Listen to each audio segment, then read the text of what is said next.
दोस्तों, आज world swallowing day पे ये हमारा इनिशिएटिव है to create awareness for importance of swallowing and swallowing disturbances. क्या आप जानते हैं कि हमारा जो मस्तिष्क है वो स्वॉलोइंग यानी कि निगलने की प्रक्रिया को भी कंट्रोल करता है। कैसे?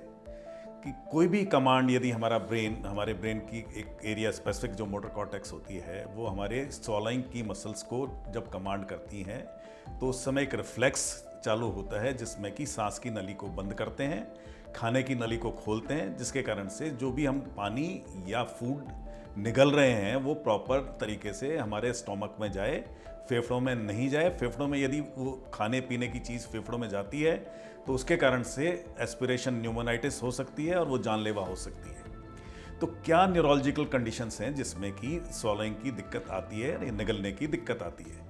तो सबसे कॉमन जो होता है कि अचानक किसी को निगलने की दिक्कत, अचानक यानी कि सेकंड्स में किसी को निगलने की दिक्कत आ रही है तो शायद उसको ब्रेन में स्ट्रोक हुआ है। मेड्यूला एक ब्रेन का एरिया होता है जहाँ पे कि स्वॉलोइंग कंट्रोल होती है, वहाँ से।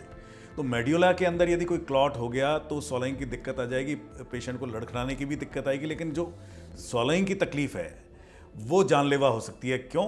क्योंकि यदि हम समझते नहीं है कि यदि पानी पीने से खांसी आ रही है या कोई भी चीज़ निगलने से खांसी आ रही है तो इसका मतलब वो सीधा हमारे फेफड़ों में जा रहा है, और जब फेफड़ों में जा रहा है तो उसके कारण से सांस की तकलीफ होकर पेशेंट की जान निकल सकती है। इसी तरह से कुछ और कंडीशंस होती हैं। ये तो अचानक होगा कि जिसमें स्ट्रोक हो गया। और कंडीशंस होती हैं जिसमें कि निगलने की दिक्कत आती है। मोटर न्यूरॉन डिजीज़ आप लोगों ने सुना होगा, गुलेनबारी सिंड्रोम आपने सुना होगा, और पार्किंसन की बीमारी में भी जब एडवांस डिमेंशिया हो जाता है, एडवांस पार्किंसन हो जाता है, उस तरह के मरीजों में भी निगलने की दिक्कत आने लग जाती है। पार्किंसन प्लस सिंड्रोम PSP में निगलने की दिक्कत आने लग जाती है। तो निगलने की जब दिक्कत आती है तो हमारे को ये समझना चाहिए कि ये एक खतरनाक रूप ले सकती है जिसमें कि आदमी को जान का खतरा बन जाता है। इसलिए हम कहते हैं कि जब भी आपको निगलने की दिक्कत है तो आप एक बढ़िया स्वॉलो थेरेपिस्ट से अपना स्वॉलोइंग असेसमेंट कराइए।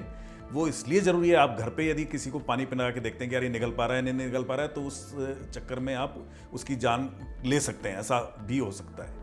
तो ऐसा घर पे कोई इस तरह की कोशिश ना करें। जहाँ पे मरीज को निगलने में दिक्कत आ रही है तो स्वॉलो थेरेपिस्ट को उसको दिखवाएं।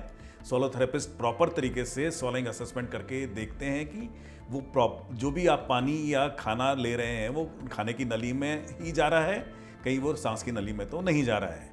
Do you all know that we swallow 500 to 600 times per day and we swallow 1.5 liters of saliva in day? Can you imagine your life without swallowing or enjoying your favorite food?